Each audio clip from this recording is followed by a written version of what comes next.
그림자 정부가 장악한 사법부는 결코 국민을 위해 일하지 않습니다. 김명수 대법원장 체제의 현 사법부는 대장동과 아무 상관이 없는 이재명의 위증교사 혐의를 대장동 재판부의 배당에 병합하려 하고 있습니다. 일단 배당부터의 문제점을 지적하는 거예요. 위증교사는 단독 판사한테 가야 하는 거거든요. 예. 판사 한 명이 하는 재판. 그게 왜냐하면 맞습니까? 간단하고 심플하기 때문에 법상 그렇게 정해져 있어요. 근데 왜 이게 합의부 재판으로 갔냐는 거고. 이분이 말씀하시는 것처럼 위증교사는 법적으로 간단하고 명확한 사안이기 때문에 법적으로 단독 사건에 해당하고 3명의 판사가 합의하는 합의부가 아닌 단독 판사에게 배당이 되어야 합니다. 위증교사 혐의는 이 대표가 경기지사로 재직하던 시절 범행으로 성남시장 시절 발생한 대장동 위례신도시 백현동 개발 비리 사건과 직접적 관련성이 없습니다. 판결도 금방 낼 수 있습니다.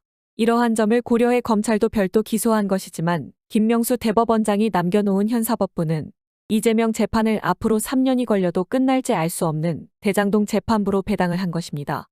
아직 병합은 안 됐다고 하지만 대부분의 사람들은 대장동 재판부에 배당한 것 자체가 이 두 사건을 병합을 하겠다고 한 것과 마찬가지인 것으로 보고 있습니다.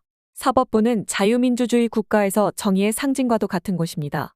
그런데 왜 정의로워야 할 사법부가 이재명이 재판을 지원하는데 동참하는 것일까요?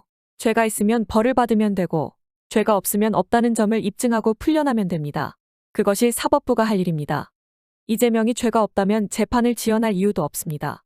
죄가 있기 때문에 재판을 지원해 최대한 자신의 당대표, 국회의원으로서의 권리를 끝까지 행사하려는 것이죠. 아시겠지만 만약 이재명의 위증교사 혐의가 대장동 재판에 병합되면 이재명의 위증교사 혐의에 대한 1심 판결은 대장동 재판의 1심 판결과 같이 나오게 되어 1년이 걸릴지 2년 3년이 걸릴지 알 수 없게 됩니다. 사법부는 좌파우파 어디에도 치우치면 안 됩니다. 이 사실은 민주당 지지자든 국민의힘 지지자든 상관없이 다 동의해야만 합니다. 사법부는 오직 법에만 근거해 객관적인 증거를 바탕으로 공정하고 합리적으로 판결을 내려서 옳고 그름을 가려줘야 하는 사명이 있는 곳입니다. 그런데 왜 문재인이 세운 김명수 대법원장의 사법부는 공정하지 못한 모습일까요?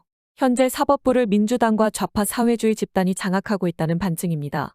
소련이 멸망한 뒤 공산주의자들은 전통적인 공산주의 혁명 노선인 프롤레타리아 폭력혁명을 포기했습니다.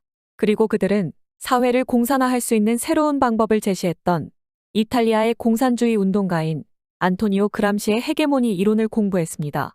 그람시에 의하면 국가든 사회든 어떤 실체가 존속하기 위해서는 지배계급의 집행력뿐 아니라 피지배계급을 승복시키고 또 그들도 기꺼이 따르는 일종의 도덕적 동의가 필요하며 이것을 헤게모니라고 했습니다. 그람시가 꿈꾸었던 혁명은 무력을 통한 기동전의 혁명이 아닌 대중과 깊이 연계된 유기적 지식인이 진지전을 통해 서서히 대중의 상식을 바꾸고 세계관을 변화시켜 그들 스스로가 혁명 세력의 진정한 일원이 되게 하려는 방식입니다.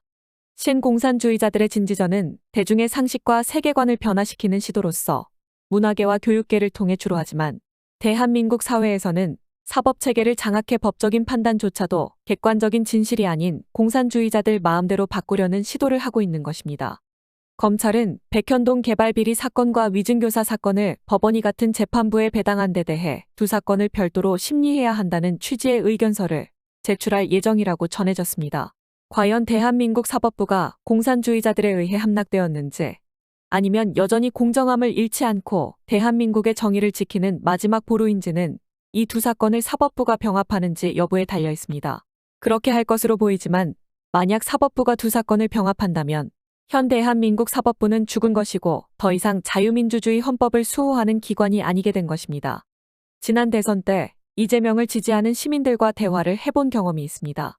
당시 형수욕설, 대장동 비리 등에 대해 이재명 지지자는 형수욕설은 난 들어본 적이 없다. 그리고 개인적인 부분이 뭐가 문제가 되냐, 일만 잘하면 되지. 라는 식으로 얘기를 했습니다. 대장동 비리에 대해서는 지금에서야 드러나고 있지만 당시에 좌파 언론들이 주장했듯 대장동의 몸통은 사실 윤석열이라는 주장을 그대로 믿고 있던 것이 똑똑히 기억이 납니다.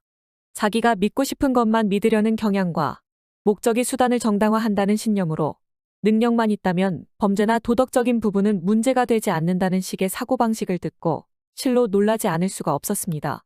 그런데 이 방송을 시청하시는 보수, 자유우파 시민분들은 아마도 경악을 금치 못하실 것입니다. 하지만 좌파적 사고방식은 달라도 정말 다릅니다. 옳고 그름에 대한 기본적인 판단 능력도 정치 앞에서는 모두 무력화되니 말입니다. 모든 좌파 지지 시민들이 다 그러지는 않겠죠. 정말 대부분은 그렇지 않기를 바랄 뿐입니다. 사법부가 두 사건을 병합한다면 자유시민은 어떻게 해야 할까요? 사법부를 정화시킬 수 있는 방법이 있을까요? 여러분의 다양한 의견을 댓글로 토론해 주시기 바랍니다. 채널 구독을 해주시고 영상마다 좋아요를 많이 눌러주시면 중장기적으로 진자유TV가 영상을 제작하는 데 큰 도움이 됩니다. 구독과 좋아요로 많은 격려 부탁드립니다. 진자유TV는 진실과 정의 아래 개인의 자유와 존엄성이라는 인류 보편적 가치가 지켜지는 자유롭고 공정한 질서의 세계를 추구하는 오피니언 채널입니다. 또한 진자유TV는 보수주의적 가치를 바탕으로 국내외 이슈와 세계적 현상을 전해드리고 그 이면을 분석하는 시사 채널이기도 합니다. 이 시대의 진실을 밝히기 위해 우리는 모든 거짓과 불의에 맞섭니다. 우리는 평화로운 노예보다는 위험할 수 있는 자유를 선호합니다. 현재 진자유TV는 광고 수익이 발생하지 않고 있습니다. 진자유TV의 활동을 지지해 주시는 시청자 여러분들이 계시다면 영상과 채널 설명란의 계좌를 통한 후원도 부탁드리겠습니다. 시청해 주셔서 감사합니다.